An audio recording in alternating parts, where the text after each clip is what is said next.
कोदो, कुटकी और चिन्नौर का चावल, जिसकी तो जीआई टैगिंग भी हो गई। कितना सुंदर चावल हम हमेशा खिलाते थे, काफी चावल भी लाते थे। जोरदार अभिनंदन करो अपनी धरोहर के लिए। किसानों के बलबूते पर किसान के जीवन में वो गर्मी में अपना शरीर गर्मी की लपट से झुलसाता है और सर्दी में ठिठुरते हुए, लेकिन बारिश में भीगने के बावजूद भी हम सबको अपने पेट भरने के साथ साथ यहाँ की कोदो, कुटकी, चिन्नौर का चावल, सभी प्रकार के अन्न को उत्पन्न करता। अभिनंदन करें ऐसे किसान धरती पुत्रों के लिए, अभिनंदन करें। मैं उनका अभिनंदन करता, प्रणाम करता हूँ। आज का किसान सम्मेलन इस नाते से भी ज्यादा आनंद का है कि हमारे अपने कृषि प्रधान देश के अंदर अभी तो आपको एक नई सौगात मिली है। कोदो, कुटकी पे एमएसपी लागू नहीं होता। मैं आपको बताना चाहूंगा कि कोदो, कुटकी के लिए हमारी सरकार बनी और बनते हमने जबलपुर में 1000 रुपया प्रति क्विंटल का उसमें अनुदान देने की घोषणा की है। लेकिन अब भारत सरकार ने मोदी जी के लिए ताली बजाओ, 4290 रुपए के क्विंटल खरीदने की घोषणा कर दी सरकार के माध्यम से। अभी आप अंदाज लगा लो, बिजली के बिल के ऊपर ही जो 5 हॉर्स तक का कनेक्शन आपको मिलता है, आप कितना पैसा देते हैं उसका? 7,500।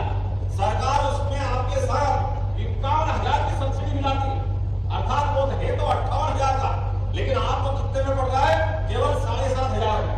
और हम कोशिश कर रहे हैं आने वाले समय में सूर्य किरण के आधार पर, सोलर एनर्जी के आधार पर हमारे किसानों को ये बिजली भी मुक्त हो जाए। प्रधानमंत्री के लिए एक बार फिर अभिनंदन करो। जगह जगह सोलर के बड़े पैमाने पर ये अभियान चलाने वाले कि आगे जाकर के किसान अपनी बिजली भी खुद उत्पन्न करे और अपनी बिजली से अपना खुद का गुजर बसर करे, घर के कनेक्शन भी ले। अभी तो हमारा जल गंगा अभियान चला है, मुझे ध्यान में आया कि बालाघाट में भी बड़े पैमाने पर हुआ है, लेकिन बालाघाट के अंदर कुएं, बावड़ी, नदी, तालाब, नदी के किनारे पुराने जितनी भी जल रचनाएं, सब पे काम हुआ है। कल इसका समापन होगा। कलेक्टर के माध्यम से आप अपने विधानसभा में अच्छे जो काम हुए वीडियो फिल्म दो, ताकि ये अच्छे से हमारे पास आए। और आप सुन लेना, किसानों को लेकर के इनकी चरणों भूमि पे भी बहुत आक्रमण हो रहा है। इनके सारे अतिक्रमण हटाना, ताकि लोग अपने चरणों में अपने जानवरों को अपने हिसाब से चला सके। बाजरा की फसल के लिए एमएसपी हमने देने की बात कही है। ऐसे मोटे अनाज को लेकर के कंगनी, रागी, सवा, क्या सिलाना चावल भी होता अपने, और कोदो, कुटकी, चना तो है ही सही। ये लगातार एक के बाद मिलेट के सारे क्षेत्र में जितने प्रकार से आपकी फसल होती है, मुझे बताया गया कि 67,000 हेक्टेयर से बढ़कर के अभी अपने बालाघाट में 1 लाख हेक्टेयर जमीन अपनी इस लायक तैयार हुई है प्रदेश के अंदर। उसमें बड़ी भूमिका बालाघाट की। जोरदार ताली बजाओ। हम लगातार प्रोत्साहन देंगे। तो इतने सब प्रकार के फसल मोटे अनाज में बालाघाट, मंडला, डिडोरी, ये हमारा नर्मदा का बेल्ट, इसकी दुनिया अलग ही प्रकार की। लगभग 101 करोड़ की लागत से Sarekha railway overbridge Balaghat Dabra railway crossing का भी निर्माण किया जाएगा। ये घोषणा भी हमारे द्वारा की जा रही है। मुझे इससे लगता है कि 25 करोड़ 30 करोड़ में बोला ताली वाले बजाओ। सुंदर सुंदर ऐसा लगता है कि हमारी अपनी कौन सी दुनिया में है।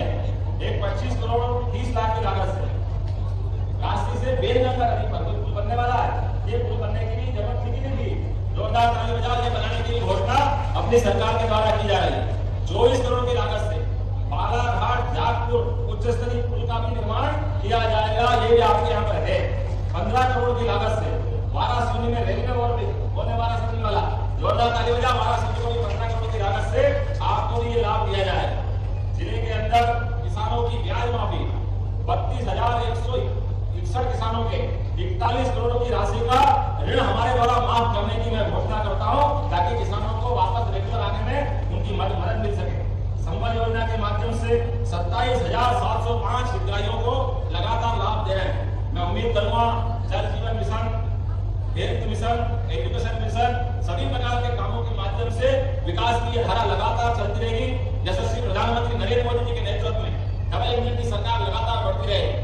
कोदो, कुटकी का अपनी सरकार खरीदेगी और उसके आधार पर अब खरीद की दूसरी फसलें जो हम मजबूरी में करते थे, अभियान चलाओ सभी माननीय विधायक कोदो, कुटकी अगर आप खरीदोगे तो सरकार उसको अपने स्तर पे एमएसपी के आधार पर खरीदने जा रही है और अलग से अनुदान अलग देगी।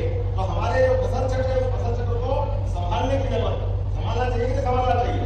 मुझे इस बात का भी आनंद है, खासतौर पे अपने यहाँ पर मिलेट उत्पादन में बालाघाट ने अपनी विशेष पहचान बनाई है। इसी मिलेट के आधार पर अभी बहुत सारी प्रदर्शनियां लगी, उन प्रदर्शनियों में मैं लौट के आया हूँ। और ये जो खास करके कोदो की फसल की हिस्ट्री बताते हैं कि लगभग 3000 साल पहले भी यहाँ कोदो की फसल होती थी। ये इतिहास अपने आप में जोरदार तालियां अभी के सम्मान के लिए जो लगातार हजारों साल से हमारी अपनी ये पूंजी बना हुआ। मैं उम्मीद कर रहा हूँ कि हमारे इस बालाघाट में फसलों का रकबा जो 10,000 हेक्टेयर था, खास करके मोटे अर्थ का, आज की स्थिति में 15,200 हेक्टेयर का लक्ष्य हमने फिर बढ़ा कर रखा है कि आने वाले समय में इसको भी प्रोत्साहन देंगे। मुझे एक और बात की ध्यान में आया कि हमने घोषणा की थी हमारे लिए एक लाडली बहना एक बेटी है, 5 तारीख को फिर आपकी राशि आपके खाते में आने वाली है। लाडली बहनाओं की राशि भी किसी प्रकार से रुकने वाली नहीं है, लगातार हम देने वाले हैं, कुछ और राशि भी बढ़ा के बनाने वाले हैं। मैं इसके साथ साथ हमारे अपने बालाघाट के अंदर उद्योग धंधों की दृष्टि से भी ये जबलपुर में 20 जुलाई को बड़ी उद्योगों के लिए समिट होने वाली है, जिसके माध्यम से इस पूरे अंचल में नए उद्योग लगे, कारखाने लगे, चाहे कुटीर उद्योग हो चाहे सूक्ष्म, समान रूप से काम कर रहे हैं। और आप में से भी जिनको उद्योग धंधे लगाना है, जिनकी इसमें रुचि है, उनको भी हम प्रोत्साहन देने वाले हैं। अपने बच्चों के लिए बताना चाहूंगा, जुलाई महीने में 55 जिलों में एक्सीलेंस कॉलेज के माध्यम से बालाघाट को भी सौगात मिलने वाली है। एक एक्सीलेंस कॉलेज बालाघाट में भी युवाओं के लिए मिलेगा। युवाओं के लिए भर्ती के लगातार अभियान चला रहे हैं। शिक्षा के साथ स्वास्थ्य भी, स्वास्थ्य में लगभग 42,000 नए पद, डॉक्टर, कंपाउंडर, नर्स, सभी प्रकार के। तो ये जो हमारे सीएससी सेंटर है, सभी प्रकार के सीएससी सेंटर को उन्नत करने का काम भी हमारी सरकार ने किया है। बहुत जल्दी लाभ मिलेगा। लगभग 15,000 पद पुलिस के भी भर्ती के बाकी है, मुझे ध्यान में दिलाया गया। बहुत जल्दी ये पद भी भरने का काम हमारी सरकार करेगी ताकि लोगों को रोजगार लगातार मिल सके। ऐसी एक नहीं बहुत सारी बात मैं बता सकता हूँ, लेकिन आज तो चूंकि आज विशेष दिन है, मैं आपका धन्यवाद करने आया हूँ। और अभी तो शुरुआत हुई है सरकार, लगातार इस प्रकार से आते रहेंगे, एक के बाद एक जो बालाघाट चाहेगा वो सब कुछ करेंगे।